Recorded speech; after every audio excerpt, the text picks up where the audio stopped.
Za a cire maka kuɗi kai tsaye daga asusun bankinka idan har baka biya haraji ba. Wannan jawabin ya karaɗe kafafen sada zumunta inda ake ta yamudidin cewa gwamnatin tarayya za ta cire haraji kai tsaye daga asusun bankin masu ajiya wato 'yan ƙasa muddin ba su biya haraji ba. To ko wannan zancen haka yake? Menene gaskiyar wannan zancen? Ku biyo mu a sannu a hankali domin jin gaskiyar wannan al'amari.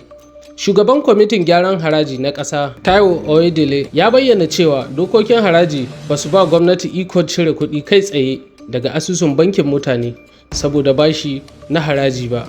Ya ce labaran da ke yawo a kafafen sada zumunta game da hakan labarai ne na ƙanzon kurege wayanda ba su da tushe. Mutane sun ji tsoron cewa sabbin dokokin haraji za su sa gwamnati ta fara cire kuɗi kai tsaye daga asusun mutane. Oyedele ya musanta hakan yana mai cewa bankuna ba za su cire kuɗin abokan hulɗarsu saboda ba su biya haraji ba. Ga muhimman abubuwa da ya kamata ku fahimta a sauƙaƙe. Ba wanda za a cire ma kuɗi daga asusun bankinsa kai tsaye saboda ana bin shi bashi na haraji. Duk abin da ya shafi karɓar haraji dole ne ya bi tsari na doka. Sai an tantance bashi, a sanar da mutum, a bashi damar ƙorafi, sannan kotu ta bayar da umarni kafin a iya taɓa asusun bankinsa. Game da lambar tin kuma, daga 1 ga watan Janairun shekara ta 2026 duk wanda ke samun kuɗi daga kasuwanci ko aiki dole ne ya sami wannan lamba ta tin. Ɗalibai masu dogaro da wasu ko mutanen da ba sa samun kuɗi ba su buƙatar tin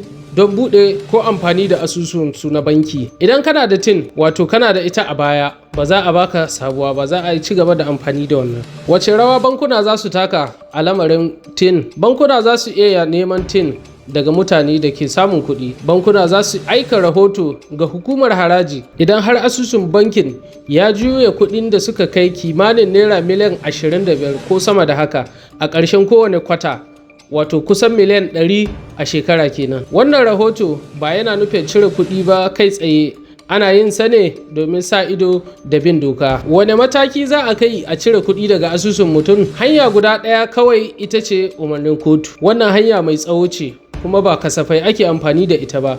Ko da ana bin mutum haraji mai yawa, ba za a cire kuɗi daga asusunsa ba sai kotu ta amince kuma ta ba da umarni. Abin da zai iya faruwa daga shekarar 2026, mutanen da ke hada-hadar kuɗi amma ba su da lambar tin na iya fuskantar matsala wajen amfani da asusun banki. Wannan ba zai hana su cire kuɗi ba daga asusun bankinsu, illa dai zai takaita wasu ayyuka har sai an bi ƙa'ida. A ƙarshe, Oyedele ya ce gwamnati tana son mutane su biya haraji da yardarsu ta hanyar sauƙaƙa tsarin biyan haraji da amfani da fasaha, ba ta hanyar tsoratarwa ko cire kuɗi ba.